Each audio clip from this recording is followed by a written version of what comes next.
just because everybody else is doing something doesn't mean it's right. It is completely normal in today's day and age to go out and finance your lifestyle. It's completely normal to be in credit card debt. It's completely normal to finance your car. It's completely normal to go out and finance your sofa. But that does not mean it's the right thing to do, and that does not mean it's a good thing to do.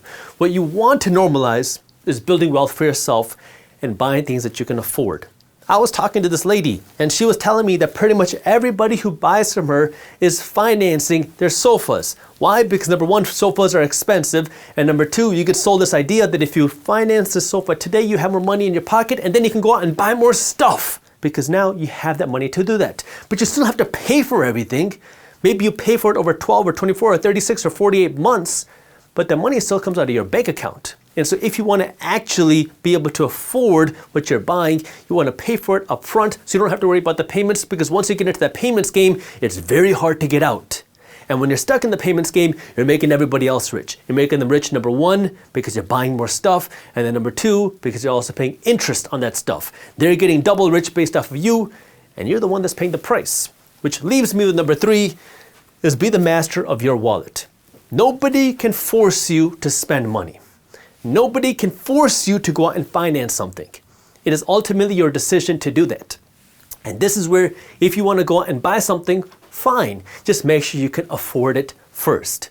If you want to buy a sofa, fine. Make sure you can afford it first. If you cannot afford an expensive sofa, don't buy an expensive sofa. Start by buying a used sofa. I've been there. I've gone through that process. Once you can afford what you want, that's when you can go out and start buying the nicer things.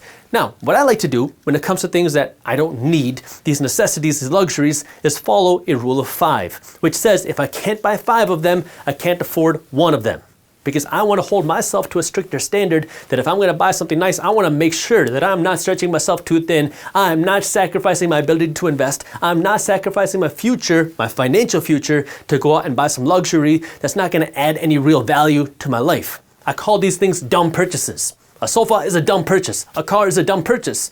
But if you want a nice dumb purchase, fine. Just make sure you can afford it. You got to have the right money to be able to have the dumb purchases. I'm not saying don't make the dumb purchases. I'm saying go out and afford the dumb purchases. But that requires you to put in the sacrifice to do the right things with your money so you can afford the dumb purchases, or so you can let your investments pay for your dumb purchases for you. But you have to be the one that's in control of your wallet. It's hard, I know, especially when you have everybody on Instagram showing off all these nice and expensive things, but you gotta be the person now that makes the decision for your spending. The entire world wants you to spend your money. The entire world is based off of advertising. Businesses hire these expensive and highly trained MBAs who are trained to get you to open up your wallet and spend your money. That's what marketing is all about. How do you get somebody to be interested in a product and spend money? How do you get somebody to get financing? That's what these people want to do. Again, it's not bad. They're all trying to feed their families as well.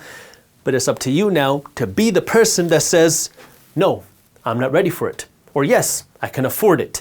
You have to be the one that makes the decision, and you can't be pushed by other people to purchase things that you're not ready to purchase.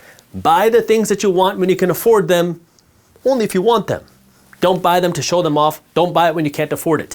I mean, it's common sense when it comes to money, but unfortunately, common sense isn't that common anymore, especially now with everything being more expensive, especially now with this commonality, this normalness of financing everything. You have to be the one that's in control of your wallet.